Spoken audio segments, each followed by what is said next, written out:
Good morning, good afternoon, good evening, everyone. Welcome to this webinar on justice and advancement through HPSR, decolonization, chipping away at structures and processes. My name is Dr. Kamuya. I'm based at the Kemri Wellcome Trust Research Program in Kenya, and I'm excited to be one of the panelists and moderator for this webinar that brings together exciting topics on this area of decolonization. The webinar is hosted by the Ethics and Justice Thematic Working Group, which is one of the thematic working groups within the HSG, Health Systems Global. Just a minute. Within the Health Systems Global, we have also organized a session that will be held in the 7th symposium. Please, this webinar therefore builds into that organized session. The 7th symposium of the health systems will be held in Bogota, Colombia, from October 31st to November 4th. This will be a hybrid format of participation involving both in-person and virtual. Please visit the Health Systems Global website for registration. Registration is now open and there are early bird rates that are available. There's a detailed program also on the website. Please do visit. It will be a very exciting opportunity. There are different ways in which presentations, networking will be happening. The theme is health systems performance in the political agenda, sharing lessons for current and future global challenges. Before we switch to the webinar, which has got very exciting contributors and speakers, let me highlight a few housekeeping issues or areas. This webinar is recorded and will be shared on the Health Systems Global website. Please use the chat box to introduce yourself and to get involved in the discussions. In case you are facing any technical issue, please message the Health Systems Global team in the chat box. If you hover there, you'll see their names. You can just click on that and the question will go directly to the team and they can assist you. For questions and answers and comments, please remember to post them on the Q&A chat, the Q&A chat, not on the chat box. That way we can quickly pick those questions and we'll be able to respond to as many as we can. Remember to post your comments and questions throughout the session. We will share summary notes in English and Spanish after the webinar as a reminder in case of any technical challenges. This webinar is also being translated into Spanish. If you're Spanish speaking and you like to listen, please select the Spanish channel to hear the interpreter. And there are times that the presenter will be speaking in Spanish. Please do not change to the English channel. The interpreter will be in the Spanish channel only. If you want to listen in Spanish, click on the Spanish channel. If the presenter is speaking in Spanish and you want to hear the interpretation in English, please still click on the Spanish channel. Otherwise, select the original audio if you do not wish to hear the interpreter. Those are a few housekeeping. So as we know, decolonization has been and continues to be at the center of much discussion on many aspects, including global health research. Perhaps COVID-19 pandemic has amplified the need for frank, honest discussion and critical framing of decolonization. While theoretical and conceptual understanding of decolonization is critical, similarly are the transformative processes that should and must take place. Today in this webinar, we are excited to host a number of discussions and contributions that aim to understand justice and advancement through HPSR, decolonization, and looking at chipping away at structures and processes. We therefore have these two broad purposes for the webinar. One is to share ideas and actions that can be taken towards decolonization in HPSR and illustrate and discuss positive transformations within the field.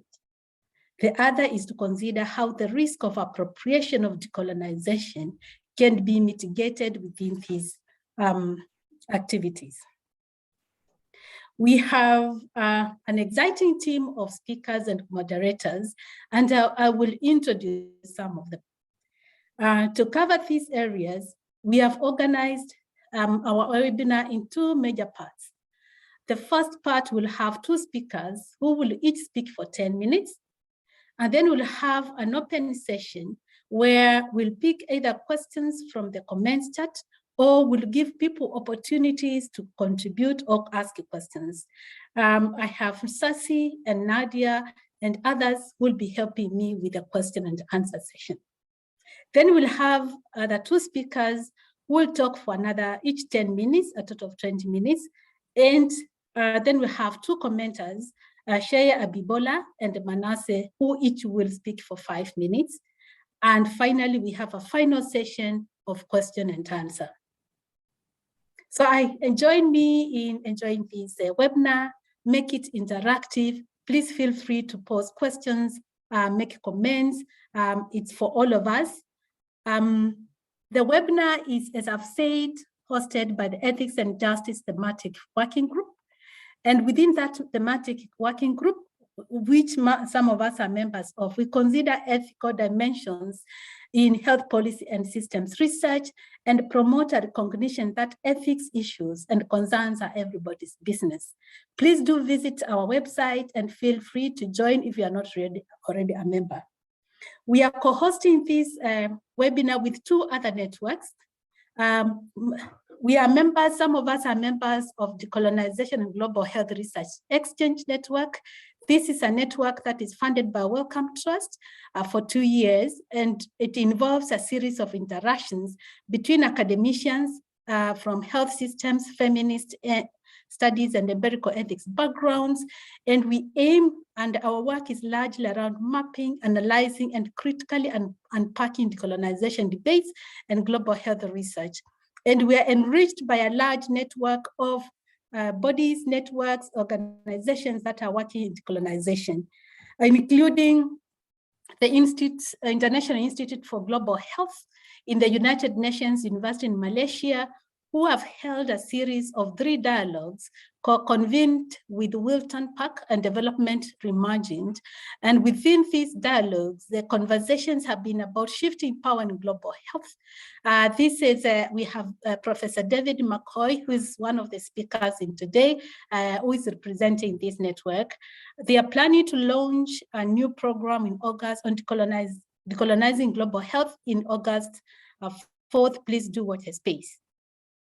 It is now my pleasure and privilege to welcome the first 2 speakers, Dr. Cesar Atuere from Center for Tropical Medicine, University of Oxford and University of Ghana, who will be speaking on coloniality, uprooting, unrooting a mangrove, and Professor David McCoy, International Institute for Global in the United Nations University, Malaysia, will be talking about colonialism and global health, mapping the terrain.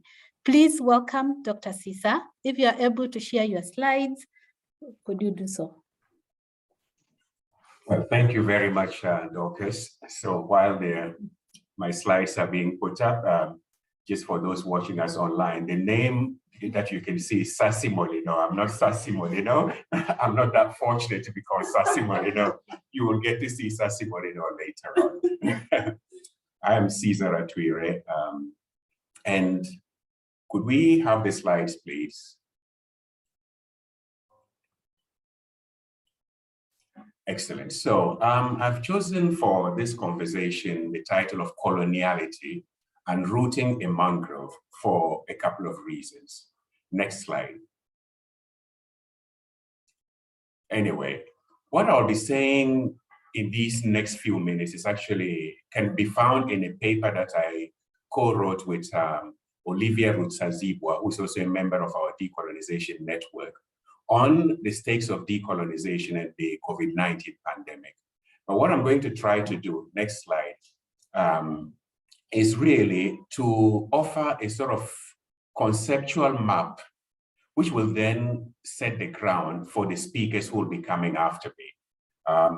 They will be tackling specific aspects and questions regarding decolonization, whereas I just want to point to some of the key concepts about decolonization, because themes that are this wide are often very difficult to pin down. And that is why I decided to choose the image of the mangrove. I come from Ghana. We have some mangrove forests just near the Atlantic Ocean. And while, I mean, it is absolutely important to conserve and preserve these mangroves, while I was moving through them once with a canoe, I asked myself, how can you uproot a mangrove? Mangroves are very interesting because on the one hand, up at the top, as you can see with this image, you see a very lush green, and underneath is a lot of mud, it's a lot of dirt, and it's very messy. And what's more, the roots tend to spread themselves in such a way that it's almost impossible to uproot one. And I thought to myself, well, decolonization is similar to trying to uproot a mangrove. So with this image in mind, let's move on to the next slide. So to talk about decolonization, I think the first thing we need to ask ourselves perhaps is, I mean, what exactly is wrong with colonialism? We just take it for granted that colonialism is wrong. And whenever we talk about this, what comes up to mind is the fact that, well, people were enslaved, natural resources were stolen, people were basically subjugated, and a lot of other things, pilfering, stealing, and all these things. Now, actually, come to think of it, you can't actually do these things without necessarily colonizing. So just equating these malpractices to colonialism does not arrive at the root of what is morally wrong about colonialism. And what is morally wrong, in my opinion, about colonialism is that the colonizers actually subtract the agency of a people towards self-determination. And not only did they subtract, they substitute it with another form of end. So the periphery begins to live for the purpose of the center. And therefore, territories are taken over, people are taken over, and their lives become a sort of agency that serves the interests of other people. And therefore, their own interests and their self-determining agency falls into second place, if not third place. And that is the moral evil of colonialism. But we can almost say, well, the colonial era is over, the 1960s, the winds of freedom, you know, the Union Jacks and the French tricolors going down all over the world, and new countries coming up. So the colonial era could be said to be over.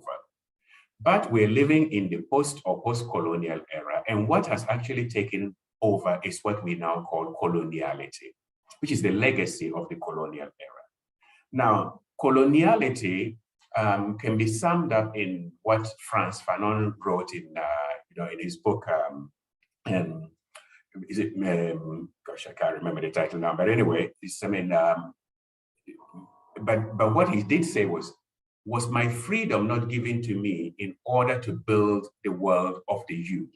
Therefore, yes, to some extent, freedom was given to the peoples of the former colonized territories, but that freedom was given so that they will continue to build the model that was actually instituted by the colonial powers.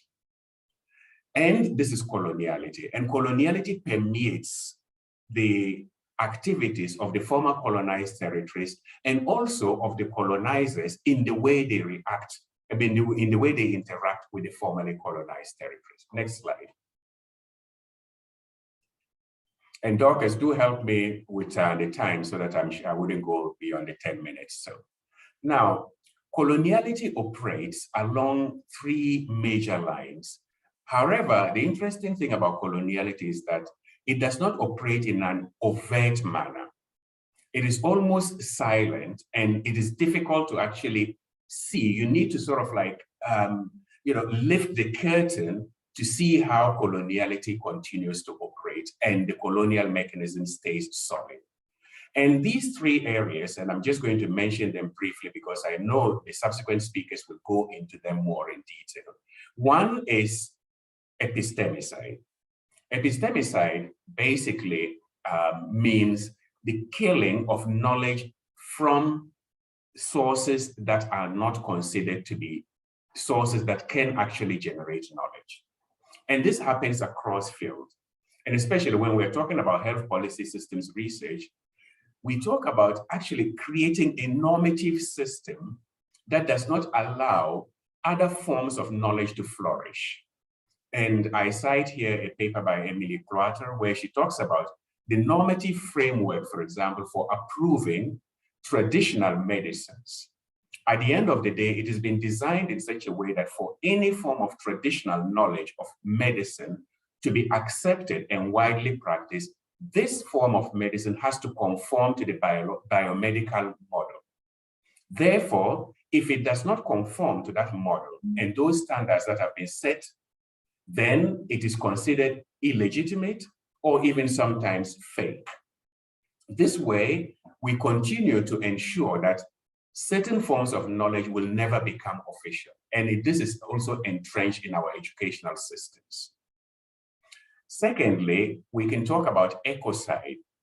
And ecocide, yeah, sounds like, a terrible word, but the formerly colonized territories were actually designed to be producers of extractive material, primary products, natural resources like minerals, which are then processed and given value elsewhere, and therefore they do not control the processes.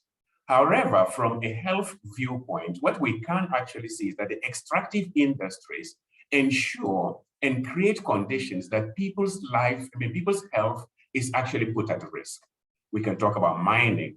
Just think of, the cobalt mining that is going on in the DRC Congo, or even gold mining in places like Ghana or in South Africa. These are activities that are designed in a way that actually has a negative impact on people's health and continue to, reduce people to poverty, whereas the goods that they are producing are actually goods that make many people or certain groups of people extremely rich.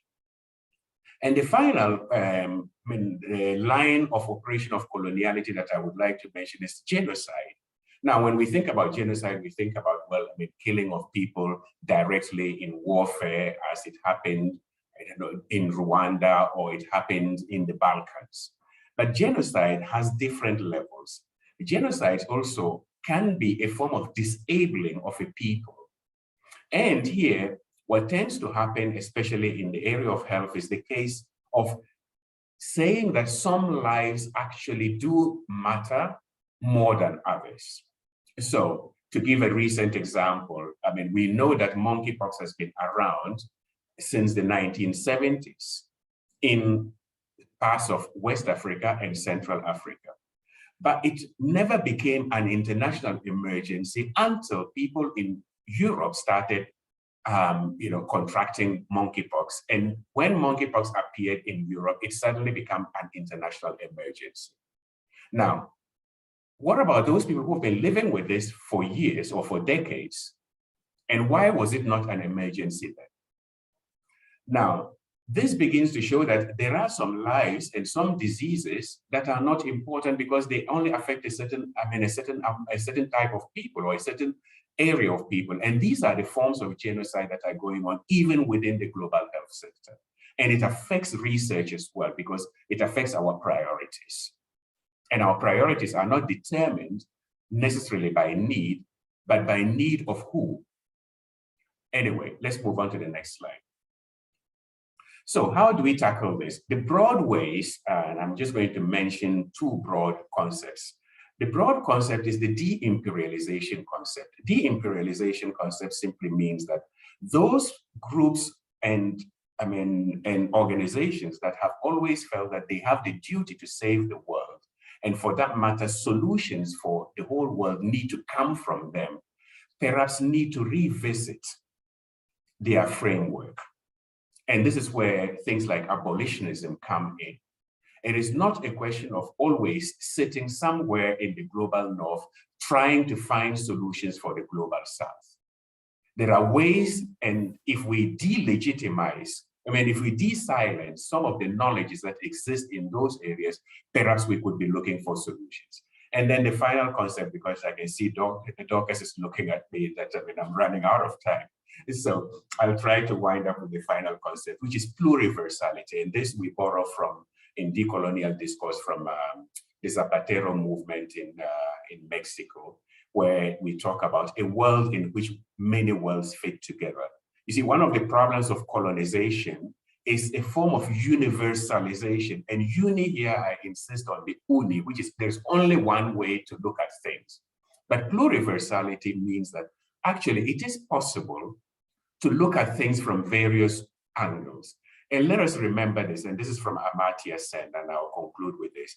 You know, we do not necessarily have to agree conceptually on everything in order to be able to work together. All we need to do is to agree on the goals. But what is most important is for us to understand each other. We don't need to agree, but we need to understand each other. And that is how we can build a pluriversal world that allows various forms of knowledge to emerge and to be able to make a contribution to a richer and more complex world. Thank you. Thank you very much, Cesar, for a very wonderful starting for the webinar. Please continue posting your questions on the Q&A, and we are welcoming Professor David McCoy for the next speaker. Thanks, Dorcas. Can you hear me? Good. Okay, great. Well, good morning, good afternoon, good evening, everybody. And special thanks to Dorcas and Sassy and others for organizing this webinar. I'm just going to jump straight in with my presentation by describing what I hope to cover, which is three things really. Let me see if I can move my slides.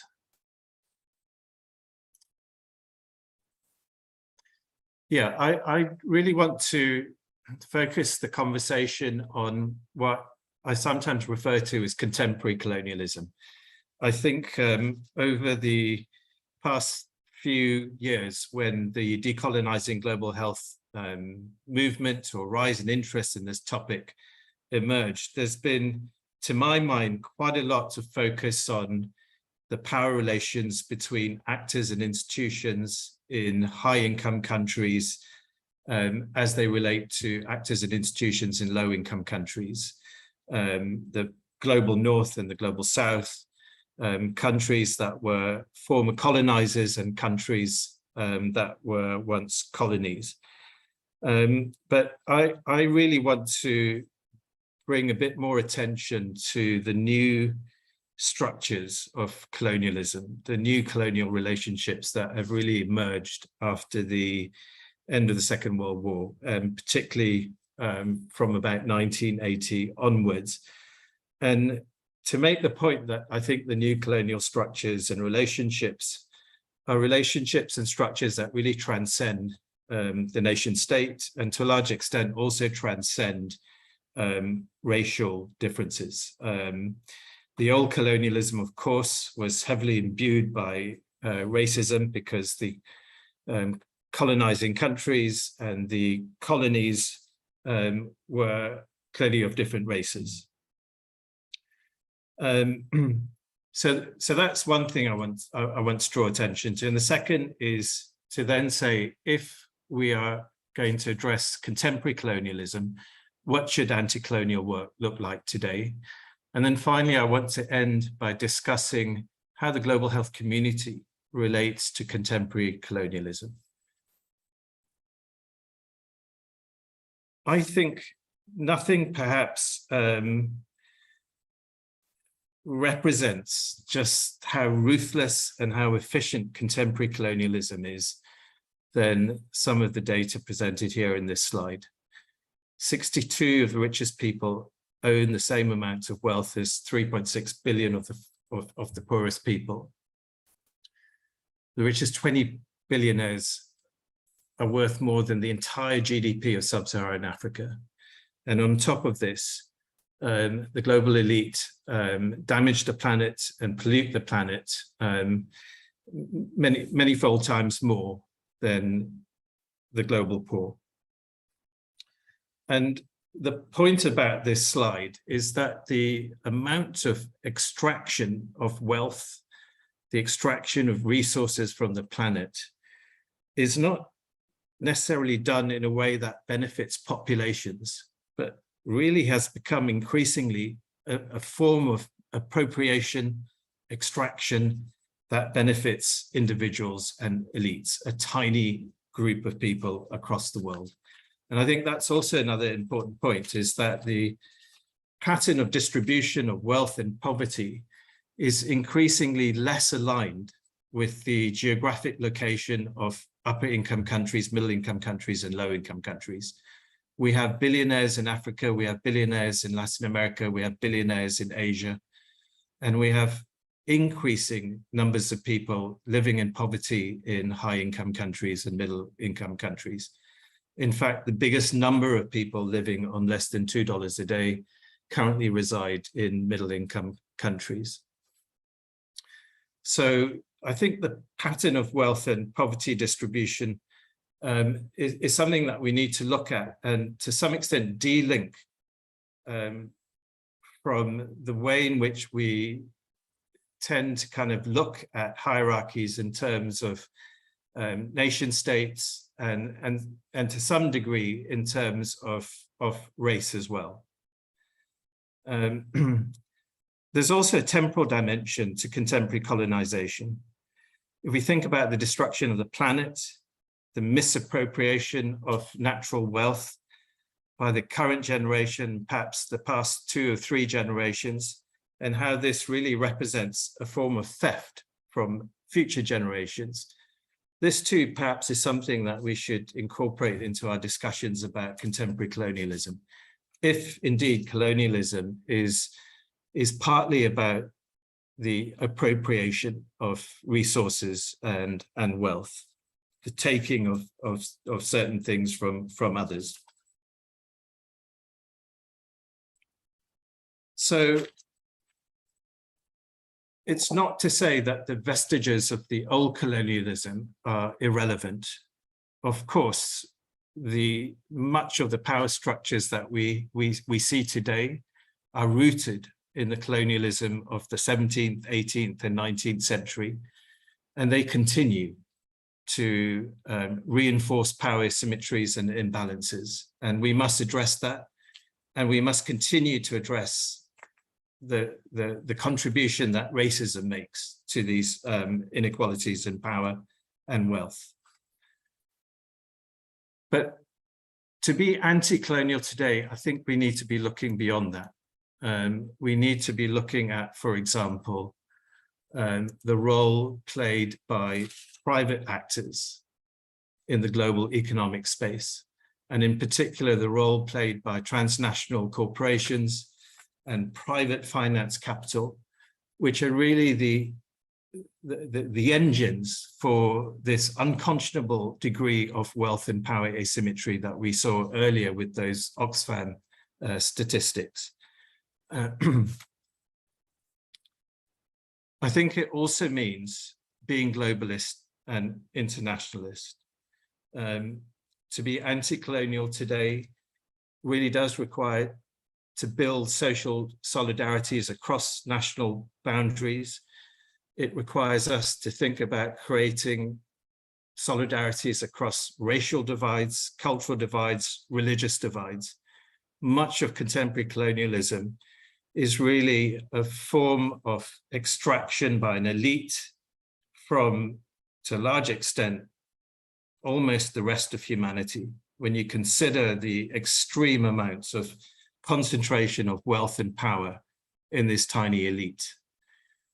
And this is important because this tiny elite may be small in number, but their impact is incredible when you consider what impact they have on the way that democracy operates, the manner in which they're able to control the media, the manner in which they're able to undermine science, and the manner in which they, to some degree, are able to maintain privilege and power by creating social divides, by creating conflict. At the same time as thinking about the deficits in this current system of globalization, the neoliberal global economic system that has allowed wealth to be accumulated and appropriated in this manner, we continue to need to operate at the national level by holding governments accountable. It is only governments that can break up the monopolies that enable this wealth extraction to continue. It's only governments that can fix the problems of illicit financial flows, tax evasion, tax avoidance. That also is a major mechanism by which wealth and power is accumulated by so few.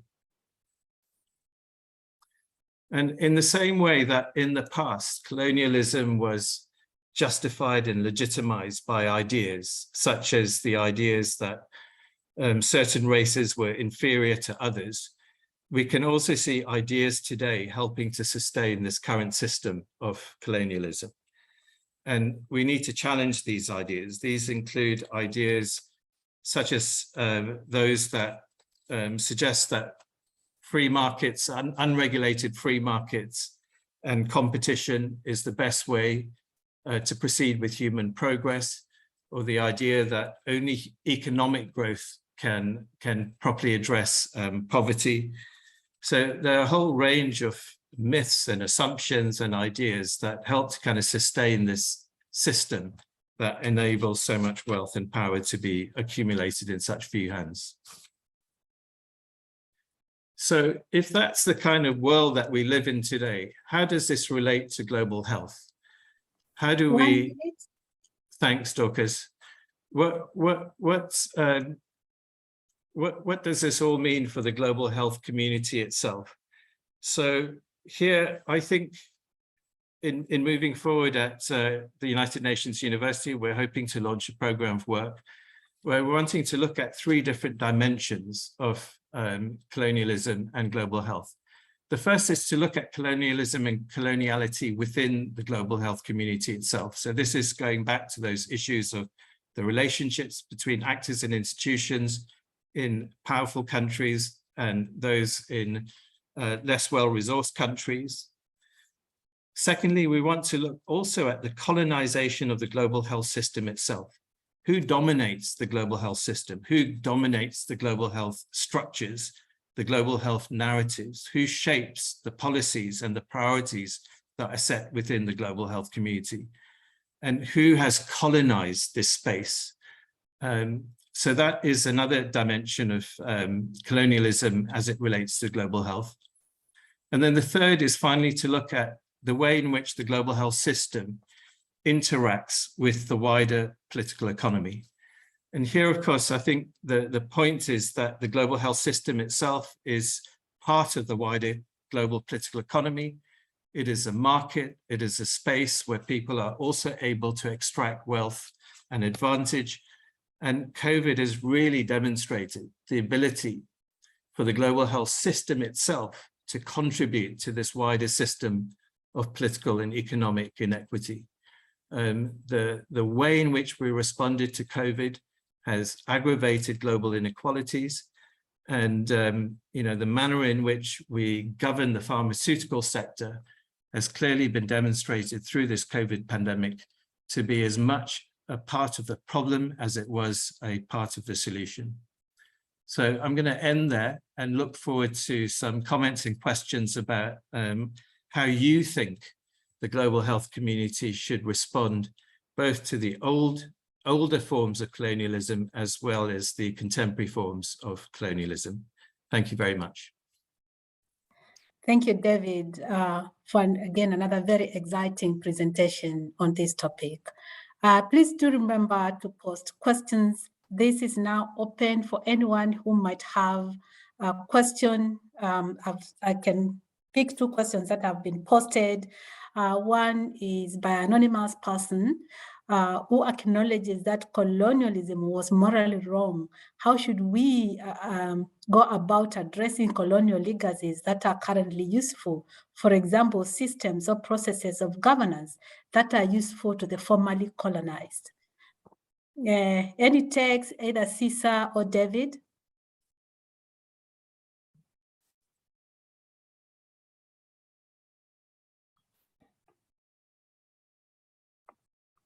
Are you able to respond to the question? Dorcas, sorry. Go ahead, David. You cut out and I didn't quite hear it, I'm afraid. Oh, sorry, I can repeat. And Cesar, are you able to hear as well? Yes, you can. Sorry. Okay. A bit tricky with two of us here. Okay. Acknowledging that colonialism was morally wrong, how should we go about addressing some of the colonial legacies that are currently useful? And they give the example of some of the systems or processes of governance that are useful to the formerly colonized nations and states.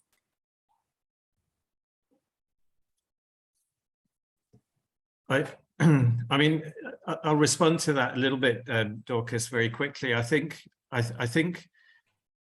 globalization is a really important factor in all of this. The impacts of globalization in terms of hollowing out the state in many low-income country settings, removing economic sovereignty from governments in many respects, and it's going to be really important, I think, for the development of these solidarities across national borders to be able to fix all these various problems at the global level or the supranational level. So it's not going to be enough, in my mind, to simply act at the national level. We're going to have to do both, acting at the national and global and international level. Thank you.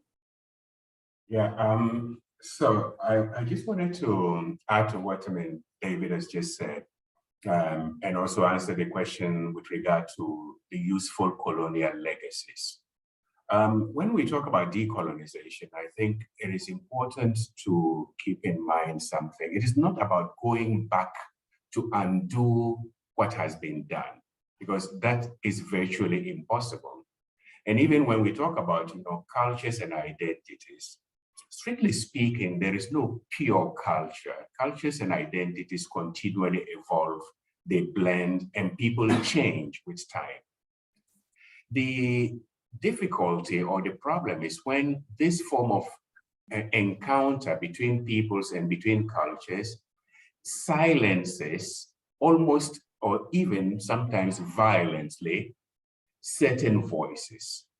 So when we talk about, returning to some of the legacies that have been useful, yes, and for example, we have, healthcare systems, we have educational systems in the former colonies.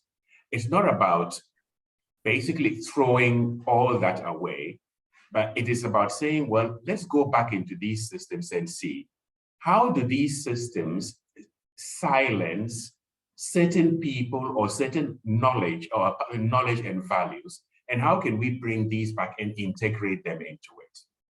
So it is not a sort of retreat into the past, but it is a question of enriching the present to really represent who we are.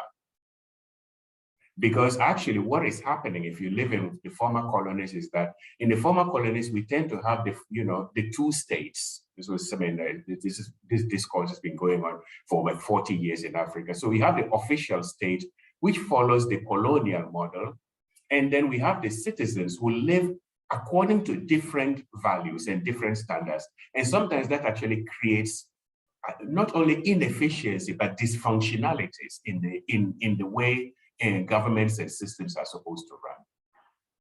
Then Cesar, can I respond to Cesar and say that if colonialism is about domination and subjugation, if it's about exploitation and appropriation, are there any colonial legacies that are useful? I don't see the sharing of information, the sharing of knowledge, the exchange of culture as being colonial. And that did happen during the colonial era, but I don't define that as being, what is essentially colonial or part of colonialism. I think colonialism has really got to be defined in terms of that domination and subjugation of others, and about appropriation, exploitation, and extraction. Yeah, and I think we're on the same page, because what I'm trying to say is that yes, during the colonial era, there was also an encounter of peoples, and these encounters would have actually taken place without colonialism. Yeah. Because as people develop and move out of territories, people intermingle. But what colonialism was to take this form of intermingling and encounter of peoples and transform it into an agenda of subjugation and alienation. And these are the things that we need to some extent to correct, not to some extent, we need to correct today. Then there was the question about the appropriation. I think was, I don't know whether that question has been addressed already, or should I, Dorcas? Perhaps in the next 1 minute. 1 minute. Well, that's kind of difficult. Well, in the first place, let me say something. With these discourses like decolonization, they don't belong to anybody. They belong to all of us. The former colonized need some form of decolonization, and the colonizers need to decolonize. It's just that it puts in, the demands are different depending on which divide you are. So the era of the appropriation is the former colonized sort of like taking up this whole discourse again and then pushing the decolonization on the formerly colonized. And that is where it becomes wrong. So it becomes just a question of inclusions and, I mean, sort of like tokenistic actions.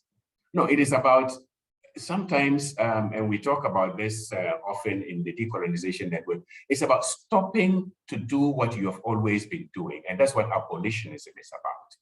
So there is a pandemic. Do we meet in London and decide how to run the world, or in Geneva, how to run the world in this pandemic? Or are we going to really listen to other voices? And these are the things that we're talking about.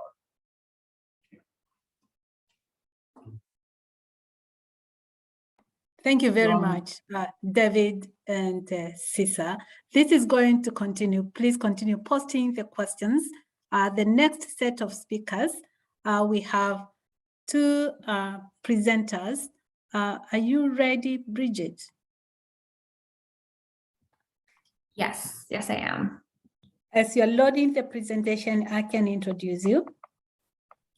Bridget is based at the Australian Catholic University in Australia, Professor Bridget Pratt, and she's going to be speaking about confronting the crisis in knowledge production for global health, applying a social justice lens. And then we'll have Ms. Benilda Badzin. She's the Executive Director of Center for the Study of Equity and Governance in Health Systems in Guatemala. And Ms. Badzin is going to be talking about how rural indigenous communities in Guatemala are decolonizing health policy and systems research.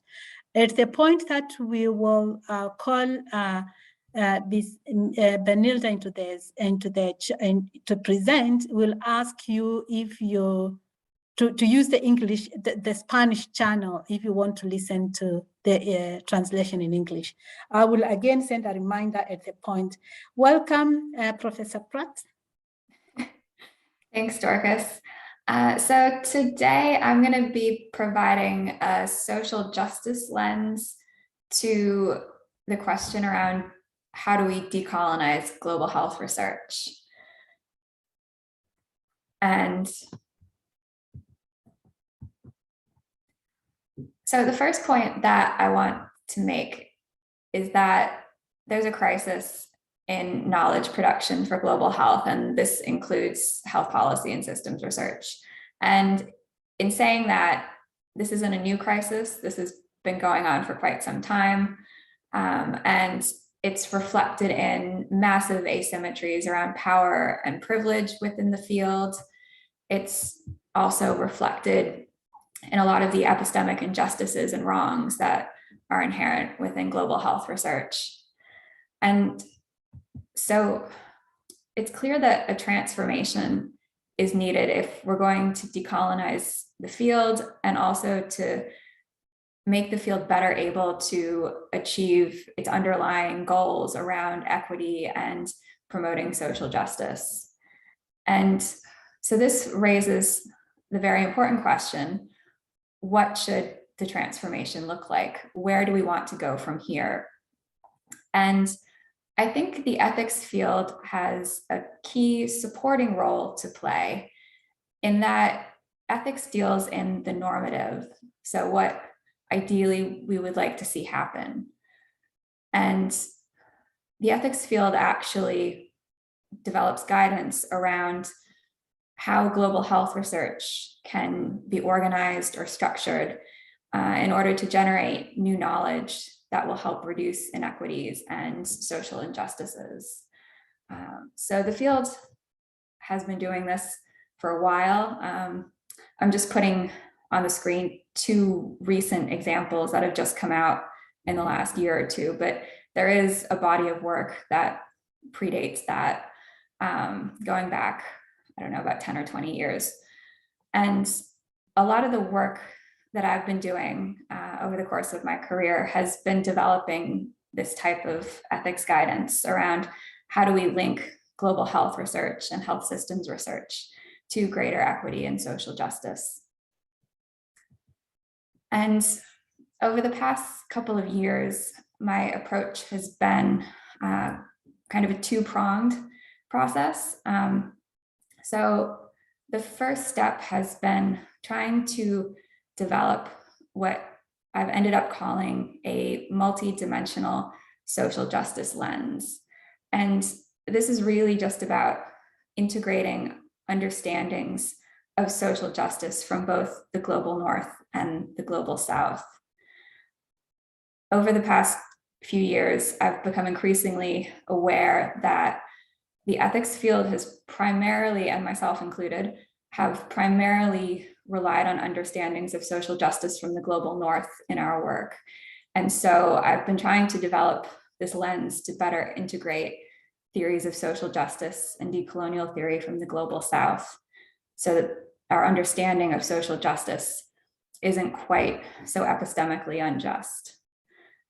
And then the second part has been to apply that social justice lens to the global health research context. And that means that each dimension of the lens, I've tried to identify ethical responsibilities for the field of global health research.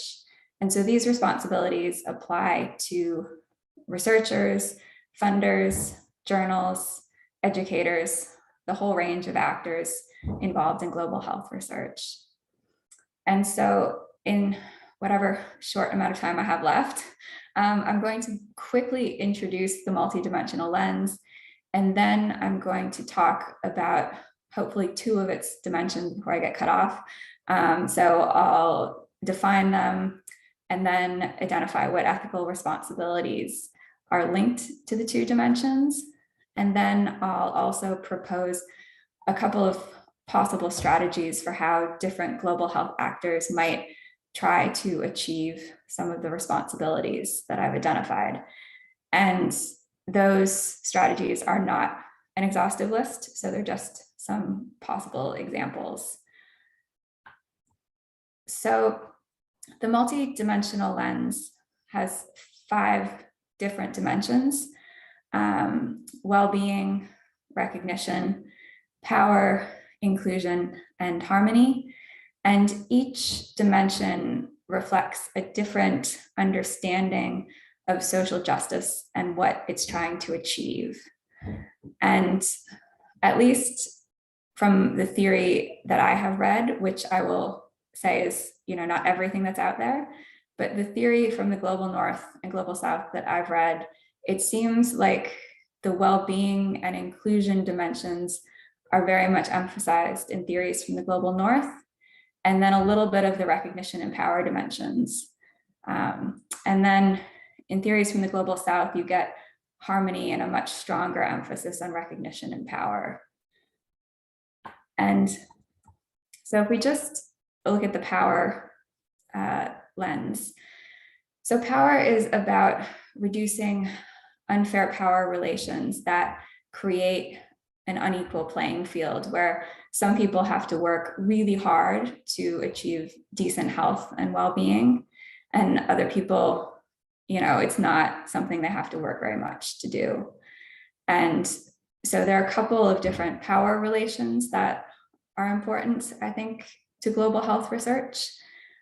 Subordination, which refers to where a small number of people have control and get to make the decisions that apply to a much wider group of people. And you can see subordination reflected in unfair divisions of labor. Exploitation, where more powerful actors take advantage of other people's vulnerability to ensure that they benefit more than the people that they're exploiting. And then coloniality, which essentially refers to unfair power relations that arose during the colonial period. So that encompasses exploitation and subordination where they're involved between the global north and the global south. And so when we're thinking about global health research and what unfair power relations are present there, coloniality immediately has to come to mind. We see subordination in unfair divisions of labor where researchers from the global south are often relegated to data collectors in their roles. We see exploitation in the unfair levels of benefits in terms of who's benefiting from the interventions being developed and the career opportunities in the field of global health research. And so the unfair power dynamic lens grounds a responsibility for the field to first build awareness that relations of subordination and exploitation and other unfair power relations exist between the global north and the global south in global health research. And then it also grounds a responsibility to actively decrease those unfair power relations by shifting both control and benefits to the global south, and also by reducing unfair divisions of labor. And so in terms of some strategies, one thing for researchers that's really important is to start having more conversations, more reflexive conversations about power dynamics as part of your collaborative work.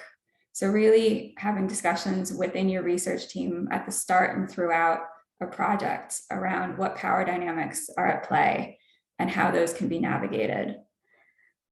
Another strategy involves thinking about who's in the driver's seat during grant writing, and is it an equal number of researchers from the global north and the global south, or is it even possible to have higher numbers of researchers from the global south in the driver's seat? And that is another strategy that would apply to funders when they're designing their grant programs. Just because the funder is in the global north, it doesn't mean that they shouldn't have equal, if not more, staff members from the global south who are in the driver's seat for designing the grant programs that are for global health research. And Dorcas, should I stop there, or do I have enough time for another dimension? You just have half a minute, what you can cover within that. Okay, so recognition is about respect for different cultures and epistemologies and ways of knowing, and also about making them visible. So it's trying to avoid, disparaging different cultures and ways of knowing, and also erasing them. So this really grounds a responsibility for the field of global health research to incorporate and use epistemologies, theories, concepts, methods, and data from the global south in the field, because at the moment they're largely missing. And so some strategies there are to collaborate with researchers who are epistemically located in the global south. So that doesn't just mean they're based in the global south, it means that they're actually trained in the knowledge systems from the global south. It also means that our education programs in global health actually teach different epistemologies and methods from the global south. And for funders, it means that they need to interrogate how epistemically fair their funding processes are. And I've just put up an article that's come out recently that has a lot to say about that particular topic and is very interesting. And my last slide is just to say that social justice is one way forward, not the only way. And it's within our power to design studies, education programs, and grant programs better than we currently are. And the question I'm going to throw out potentially for the Q&A is just, one option is to say, you know, transformations are more incremental, so we should be aiming to do better from project to project, from funding cycle to funding cycle. But is that the approach we want to take here? Are we happy with the transformation being incremental, or do we want things to change faster and for certain actors like funders to make bigger changes faster? So I'll hand over to Benilda now. Thank you for listening. Thank you very much, Bridget. Another very exciting discussion and providing also very practical ways in which we can do transformation. I now welcome Ms. Benilda. As I said, she'll be speaking in Spanish. So if you want to hear in English, please click at the interpretation and click Spanish channel, because the interpreter is in the Spanish channel and will be interpreting from that channel. Thank you. Welcome. Muy buenos días, buenas tardes, buenas noches. Es un gusto para mí poder estar presentando cómo nosotros las comunidades locales en Guatemala estamos participando. Quisiera abordar 3 puntos. El primero son las expresiones de colonización. En Guatemala, y es de su conocimiento, en América Latina, las comunidades hemos estado luchando contra la colonización de 5 siglos. La ayuda al desarrollo, incluida, son áreas que se asemejan a la estructura de larga data de la colonización. En nuestra visión como comunidades indígenas, la colonización en la salud y la HPSR se expresa cuando los actores occidentales, incluidas las autoridades nacionales indígenas, ignoran nuestras prácticas y conocimientos tradicionales en salud. En Guatemala, grupos étnicos que tenemos nuestra forma de organizarnos, pero también tenemos nuestras medicinas ancestrales. Cuando prestan servicios a las comunidades, las decisiones las toman de arriba hacia abajo. En la mayoría de los casos, los servicios en la mayoría de las comunidades indígenas se prestan sin ninguna oportunidad de preguntarse por qué las comunidades indígenas enfrentan los peores resultados de acceso a salud.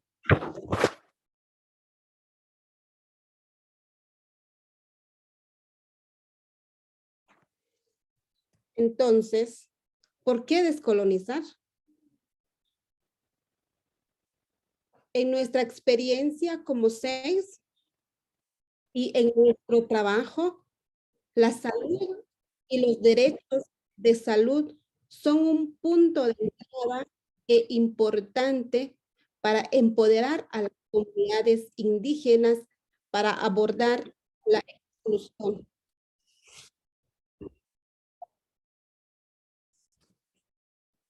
Disculpen, tuve un problema técnico. ¿Ven la pantalla? Hi, Benilda. Yes, I can. Sí. Can I request you to switch to the English channel?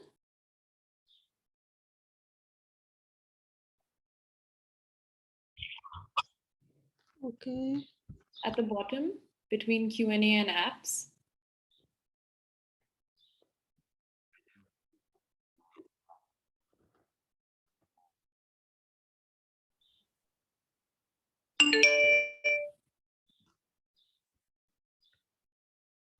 Mm,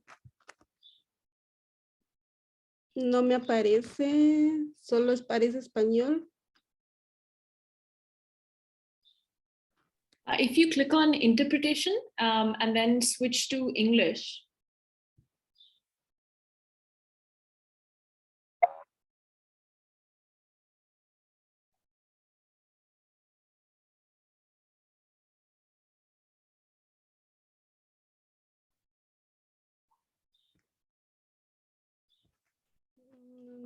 Parece. I think she might be having a bit of problem seeing the panel down, the selection down, because when she's presenting, it covers that section. Yes, then perhaps continue. Va.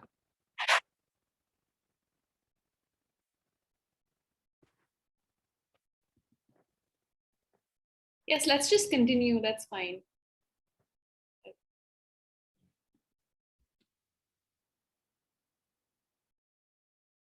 Sí, ahorita.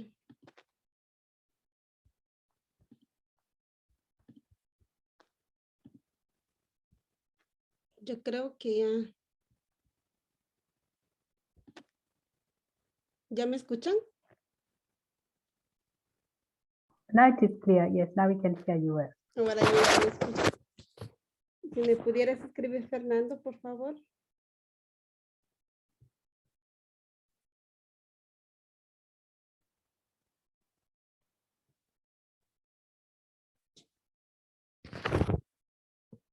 Ahora, de acuerdo. Gracias. Entonces voy a la siguiente pregunta. ¿Por qué descolonizar?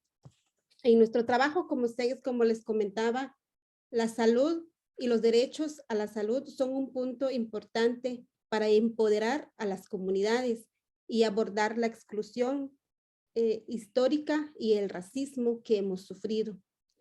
También trabajamos con activistas indígenas de todos los campos. La justificación de nuestro trabajo es la siguiente.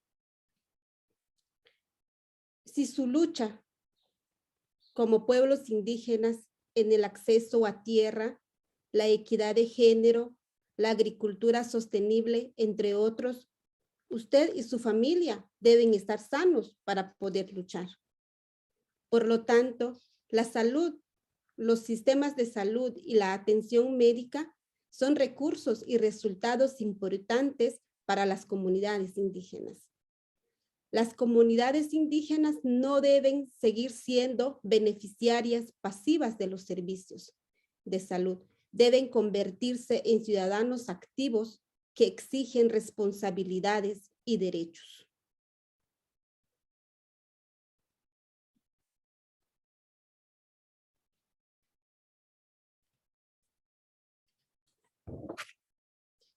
Entonces, ¿cómo lo estamos haciendo? ¿Cómo estamos descolonizando? Nuestra investigación, acción y procesos para construir la capacidad de las comunidades se basa principalmente en las prácticas indígenas de solidaridad y liderazgo con el ejemplo. ¿Qué quiere decir esto? Solidaridad, acompañamiento, empatía y poner a la persona en el centro. También apoyar en el proceso de formación y asistencia continua a la red de defensores y defensoras comunitarias por el derecho a la salud, porque en Guatemala tenemos alrededor de 200 activistas entre hombres y mujeres en 35 comunidades del país. Un punto importante que es predicar con el ejemplo. Demostrar que uno tiene el conocimiento y las habilidades que también, que eso implica que yo he realizado, he llevado a cabo esas acciones en el pasado.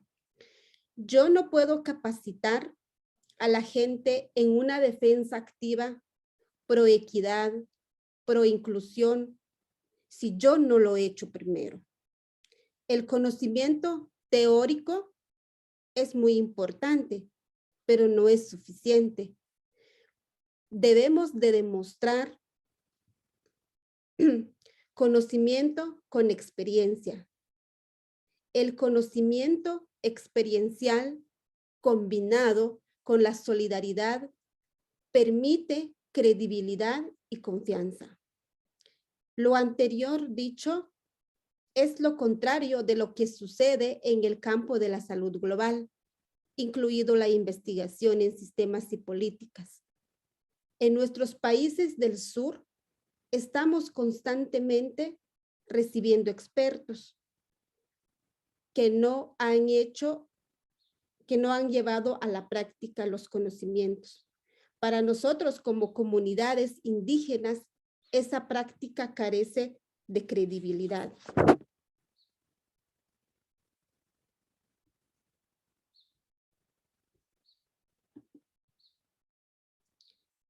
Nuestro enfoque como centro de estudios es principalmente intersectar el empoderamiento de las comunidades en temas de derechos humanos, auditoría social, empoderamiento legal y sobre todo la responsabilidad social.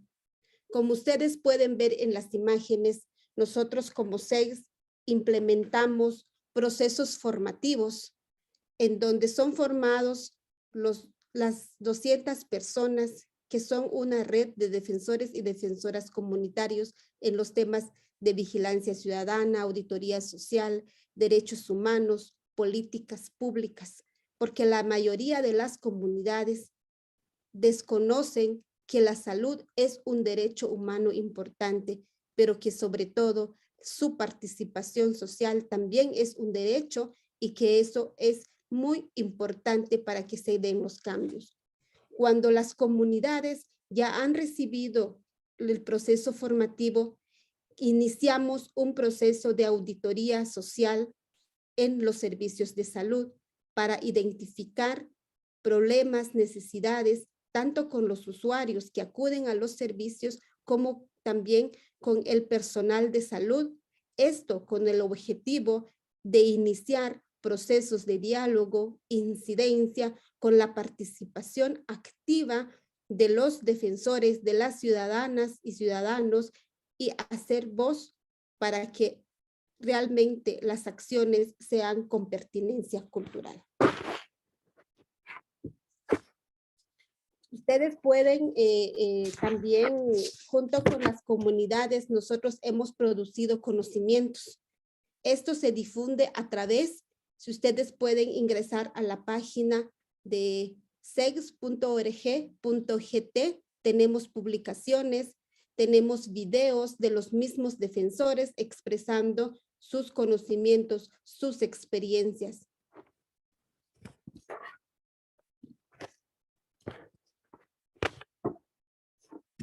Hoy en día hay suficientes profesionales indígenas, como lo es mi caso y el de mis colegas del SEGS, que pueden liderar el trabajo junto con las comunidades. Necesitamos la solidaridad, el apoyo y la alianza de académicos e investigadores que quieran trabajar verdaderamente para descolonizar tanto la ayuda al desarrollo como la HPSR. Muchísimas gracias.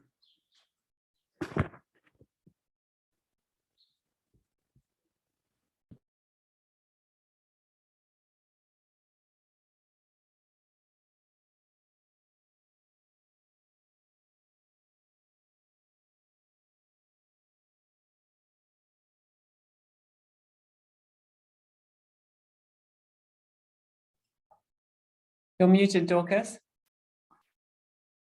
Okay, thank you. Can you hear me? Yes, we can hear you fine. Okay, Thank you, Benilda. Again, very transformative piece of work that you're sharing on how local communities can be very much engaged and transforming what knowledge is taken up, addressing issues of epistemic knowledge issues. Thank you very much. We have some questions. Please check on the Q&A. Some questions have been responded. Continue posting. What we are going to do next, we'll have two commentators. We have Sheye and Manasseh, who each will take a few minutes to either give their inputs, respond to some of the questions, or raise other issues that we need to take account of.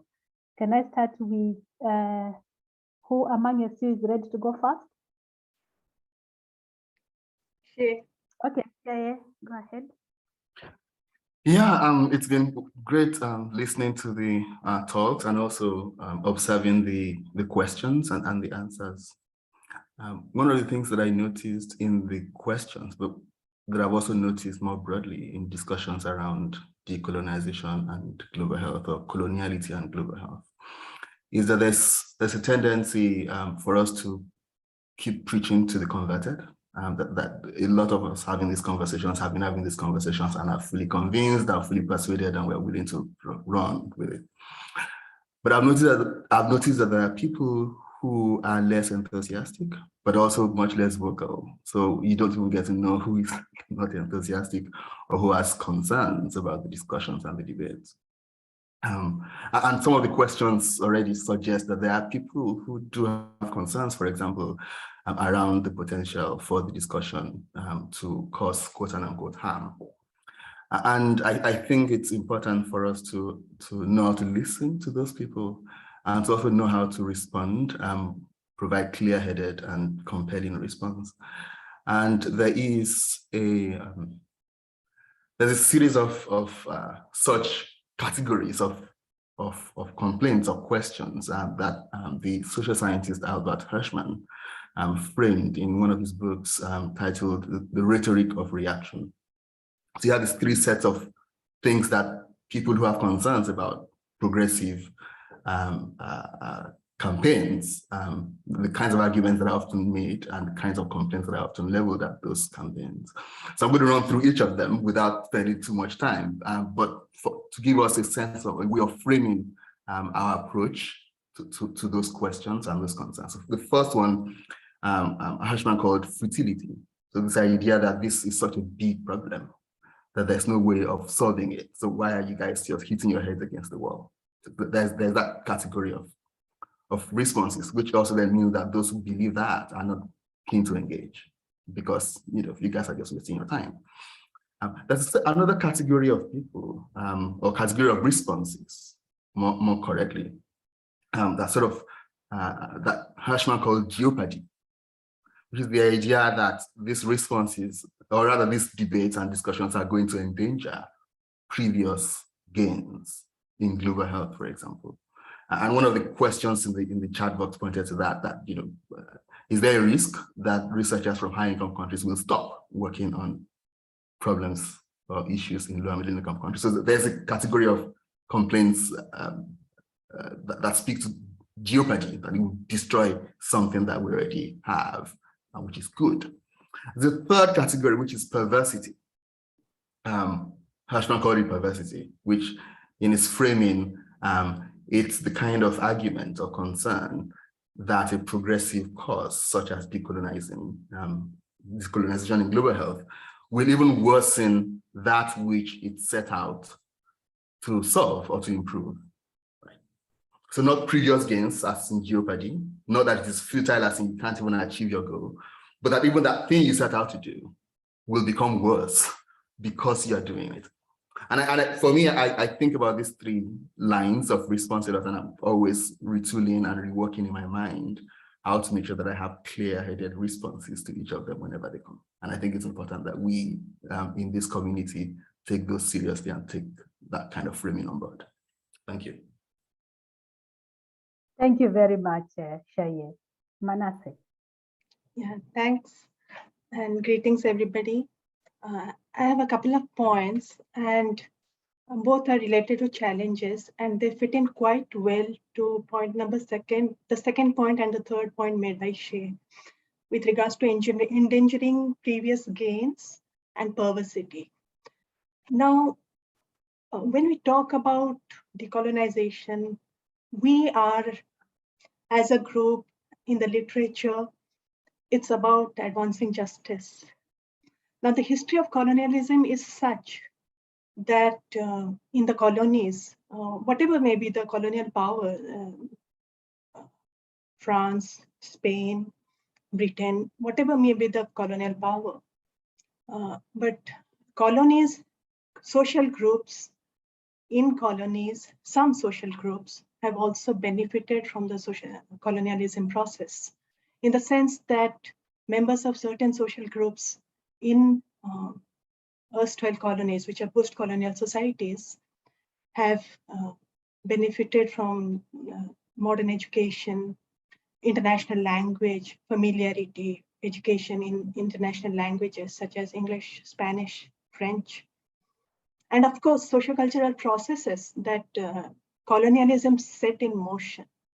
Now, when we talk about decolonialization, what happens is we need to engage with the elites in post-colonial societies who continue to benefit and dominate HPSR. And beyond HPSR also, they are very well-entrenched elites in the post-colonial societies, in the former colonies. So we need to very actively, consciously engage with these elites, because members of these elites dominate not only the post-colonial societies, but also beyond post-colonial societies in the international fora. So that was the first point I wanted to make, and which fed in well with endangering previous gains that Shay made. So this is also about talking to people in the global South who have had a different experience of colonialism. Yes, there has been extraction, but there are also, we should recognize, and academic literature tells us so, that there have been groups who have benefited in the colonialism process. My second point, which is with regards to the very real danger of the appropriation of colonial and decolonization. It is a very progressive idea. When we talk tonight, it's evening here in India, but yes, when we talk today, we are talking to advance justice, which is inherently progressive in its spirit, in its letter. But there is a very real danger that we are seeing globally, that decolonization may appeal equally strongly to forces who need not or may not believe in social justice. They may have a fanciful idea of going back to a mythical golden era, and that's happening across countries of the world. It may be pre-colonialism, but those societies do have injustices in those as well. So colonialism, decolonization, as in the spirit of advancing justice, may actually get appropriated in a very perverse way by forces which are inimical to the cause of social justice. These are the couple of points I wanted to make. Thank you so much, Dorcas. Thank you, Manasseh, and Sheye for very good comments and linking the different speakers and the questions that have been posted.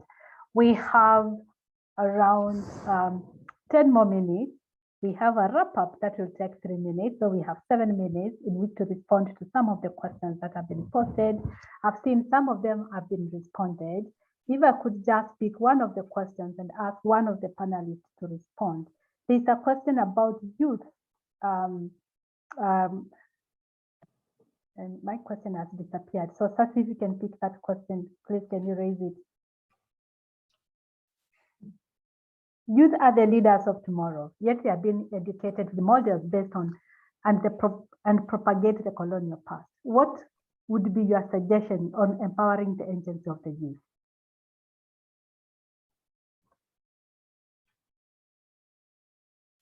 Any of the speakers, please feel free to respond to that question.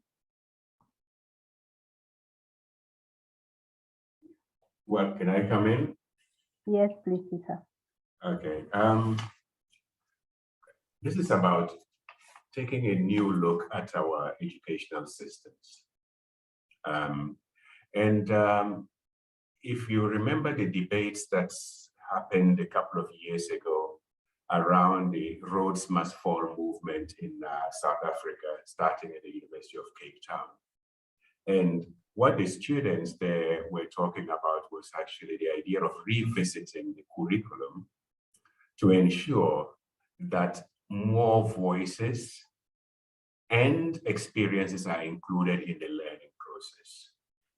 Now, this is something that needs to take place not only in countries like South Africa, where you have, which is a former colonized country, but it also needs to take place in the former colonized countries.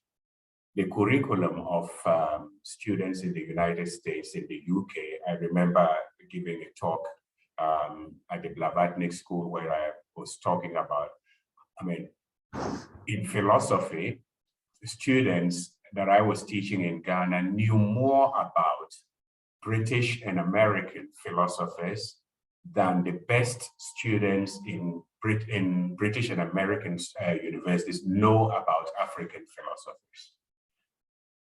So that same thing, this means that in revisiting our educational curriculum, we need to ensure that young people on both sides are actually offered the possibility to know more about the experiences of people outside their particular domain. And therefore, we should not only be teaching a one-sided curriculum.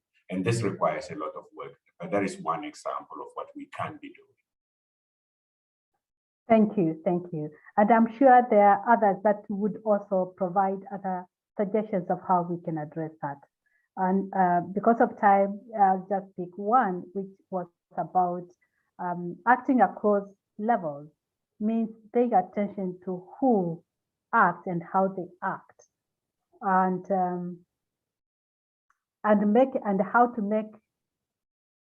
making this acting the job of those bearing the burden of colonialism. Where do they fit in that? And this was also sent anonymously.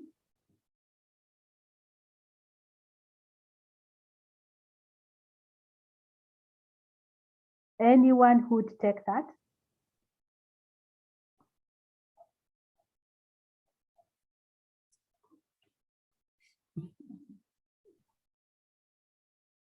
Perhaps, if not, I can. Yes, David. Sorry. Did I see David coming in? Okay, sorry, Dorcas, I missed it. Yes. Did you address this to me? Acting across levels requires thought about who acts and how to act. How to avoid making this acting across levels the job of those who bearing the burden of colonialism. I think there's something there that is missing, but how do we make it that it is not just a burden of those who are bearing the burden of colonialism, but rather they understand it's more holistic.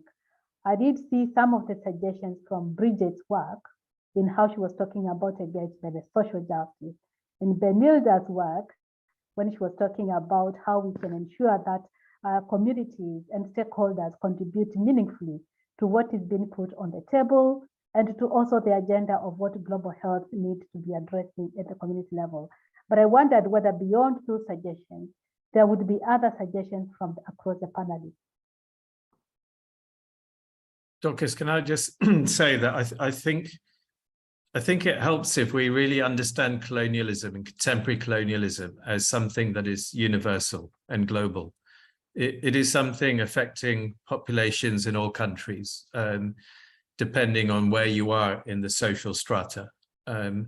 And understanding that, I think, is a really important part of what I was trying to say in terms of building solidarities across national identities, across racial identities, and across religious identities. This system of exploitation is to a large extent unconcerned about your race, your religion, or your skin color. It's really a system of wealth accumulation that cuts across these kind of social identities. And where social identities are drawn in, it's often, with the intention of actually creating divides and conflicts that enable the system to continue to perpetuate itself. Just as in the past, colonialism built itself on divide and rule tactics. We see that today in contemporary colonialism. Thank you very much. And we have a few minutes for one more question. Anyone who wants to, one of the panelists, any question, or any one of the contributors, any question you might want to respond to? Yes, Sheye. Can I, Helen Schneider, I think made a very important point about the appropriation of the discussion around decolonization.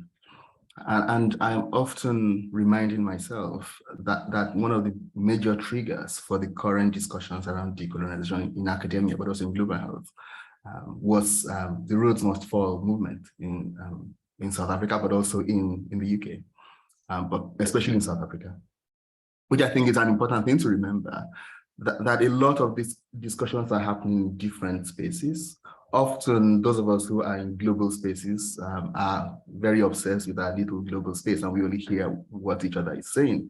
Often also because we all speak the same language, and I use the word language metaphorically here. And often also because in those other spaces where people are discussing these kind of issues, they may not necessarily be using the word decolonization or using the same frameworks and references that we do. And I think it's important that we learn how to listen to those conversations because there's a lot going on there.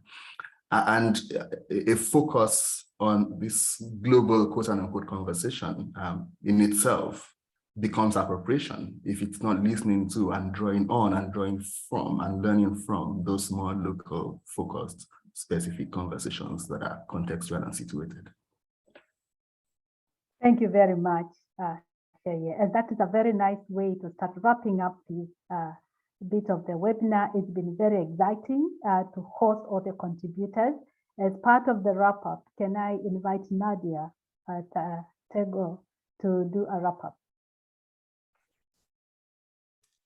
Hi, everyone. It's been a really great and rich discussion, and I would do you all a bit of a disservice if I try to summarize it, but I'll just touch on a few points that we can take away from this webinar. And I have categorized those points in four areas or 4 steps. So it's first trying to understand what we are dealing with, decolonization or decoloniality. And Caesar started that very well, so that we actually ask ourselves what is morally wrong, so that we will focus on the right things as we deal with all of this. And it's especially important to understand it in the context of global health, knowing that because of the silencing, as he so aptly put it, some health needs and potential health solutions are being silenced. And this agenda demanded by social justice and even health rights that some of these solutions or needs are articulated. And we know enough, even if not for social justice, we know enough in global health to know that if it affects one, it affects all. So it's very important to ensure that these are all highlighted. And the second thing is awareness, that this discourse does not belong to any group of people. It doesn't belong to the colonized, and it doesn't belong to the colonizer. It doesn't belong to certain groups of people. And it's also important to go beyond just preaching to the converted. So reaching out to different actors. We know that structures are required, institutional mechanisms, government, within global health system, but also in the wider political economy. And the third thing is about challenging deep-rooted ideas and structures. And that's one of the things that this webinar sought to do, chipping away at structures and processes. So not just to improve, but actually challenge based on the emerging understanding that is coming out as we discuss some of these concepts. And the last thing I'll touch on is about proactive and transformational action. And there have been a lot of this, all the speakers have come up with a lot of practical suggestions to do this in the area of research studies, in the area of educational programs, in the area of grant programs, the importance of solidarity or experiential knowledge. And I think all of it is actually important so that we can tackle the issue from all these areas and galvanize the learning as the process goes on, sharing ideas as well. And more importantly, to end all this as we make progress to tackle some of the concerns that come up, like whether the gains are going to be endangered, whether the issue is too big to tackle, that when we meet them, we tackle them to move forward. Where is there appropriation going on? We tackle all of these things. It's only when we put all of these things together that we can move forward. So we are looking forward to learning more, getting feedback, sharing ideas as we move into the HSG conference later in the year. So we'll look forward to hearing from you as we keep going. And please get involved in the exchange, the decolonization exchange, as well as the ethics and justice TWG activities and what. Thank you very much. Thank you very much, Nadia, the contributors, the speakers, everybody who has been working very hard to make this webinar a success. As we said, we'll have an organized session in the HSG symposium. Please get to the website and you'll get a recording also uploaded there. We have two exciting opportunities also, a postdoctoral position that is closing the next 1 week. That is on decolonization. Please spread it around. If there are people who could apply are suitable, encourage them too. And we have a small grant award. Please link on the check on the link that will be posting as well, and you can apply for those small grants to look at the decolonization and bring activism or attention to issues of decolonization. Thank you very much, all the contributors and everybody else for attending and for your questions. We may not have answered all the questions. As we said earlier, we will provide a summary of the notes that might be responding to some of the questions you've raised. So thank you very much, everyone, and have a good evening, good night, good morning, wherever you are. Thank you. Thank you, Doc.